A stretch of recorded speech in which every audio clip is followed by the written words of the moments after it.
ng'ich mar kaka jasiasa wi wachni. Wach mar med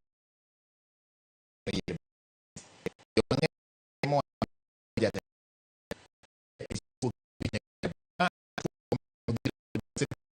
Samson Cherargei jotelo mag siasa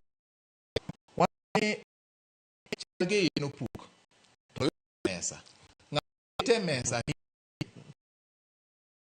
chichni William Ruto moketo Cherargei mondo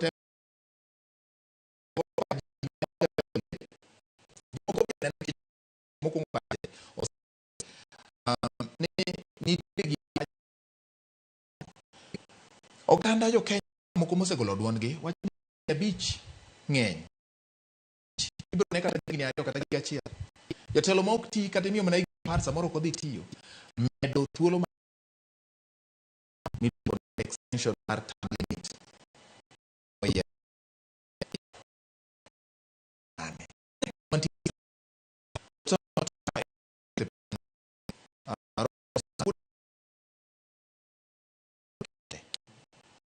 jatend gi piny owacho mare koponi oyombe to dhi pacho rito kendo higni 4 mamoko. Kenya wan gi higni 5 nyiso no yombo Amerika gi 1 higni 7 nitie tiende koso jatelo manyalo tiyo to en kata miye mana higni 2 kata wach mana Kenya ji dhi yiero bang' higni 2 koponi wan gi pesa mar timo mano to wanyalo mana dhi mondo dongruok ema ji dwaro chop ne jopiny. Mokwongo adwa ni mondo awach ni an kuma chunge en ni parono an ok ayie kode nikech mokwongo en ni Kenya ka ing'e ni seche mitimo yiero ka yiero ruodwa ni to kampen ochakore kendo jok machung' ng'iya komno direct ng'ani noja chieng' mobedo daswon ni to joma chung' oselandore nikech tin to kendo nikech kom siasa yudo ok yot omiyo nyaka ichak chon korka ibro neno kaka itimo mbele kacha omiyo mano dhi keto aketa Kenya bedo gi campaign period for a long time. Mar ariyo en ni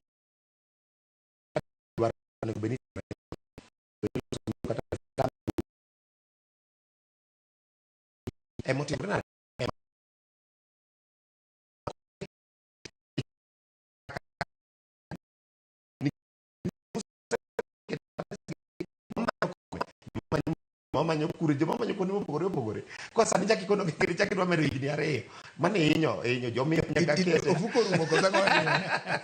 ofuko duono ofuko nyalo rumo omiyo ok inyal timo kamano mano juok koro gimoro kitim en ni onego kete sa yiero sama itimo yiero cha ka nitie paro machalo kamano timo yiero ne timo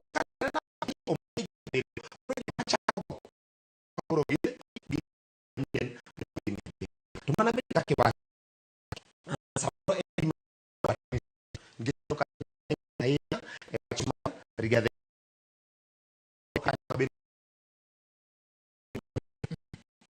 oken mach ahinya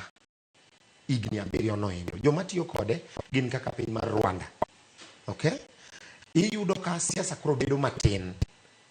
nikech this short period mar higni 5 ni miyo siasa okasore ahinya ineno ka Rigathi otiyo higa achiel higa mar ariyo pache osemana go kwano mar 2027 nikech ong'e ni tiyo en nyaka 2026 2027 cha en siasa throughout omiyo seche miyawe matin miyo office manitie miyo thuolo maber mar tiyo ne jopiny. Ang'o matimore ne jatelo ma samoro ok ti maber kimiye thuolo mar higni 7 nikech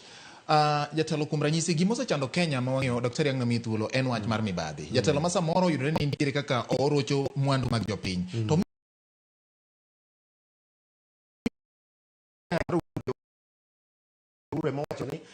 to Kenya ka ma wa lose a third of pesa duto te ma wayudo wa lose pesa ma kia 3 billion per day mar pesa corruption so local mar corruption kata mibadhi kata elo marach gima konyo piny en chike ma wantiere go kendo chuny mar implement chike ma wan godo nikech kata ne ker ng'ama rach manade to ok do tim maricho en owuon nyako yud joma timore nade motimo godo to wan gi chike Kenya ka moromo tayowa mo wabed ni wanyalo dak maber gima waonge go en telo maber kae to gima waonge go gima chando wa maduong' mogik en yiero masate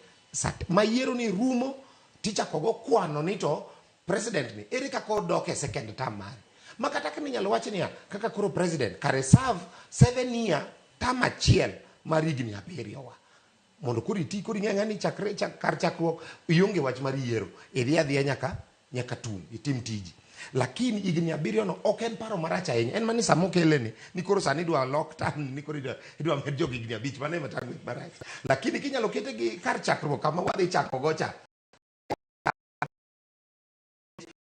in gi thuolo kata mana supervise en patron iko mi mana margi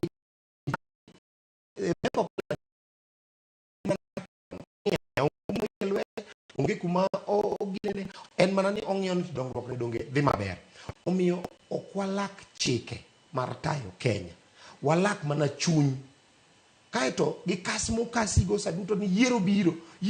koro nyaka ing'i kaka ijipanga. Mane mamiyo dhano kwalo pesa mang'eny nikech yiero biro. Omiyo ok en paro marach ahinya, lakini sama koro iwache ni ma paro ni ber no nego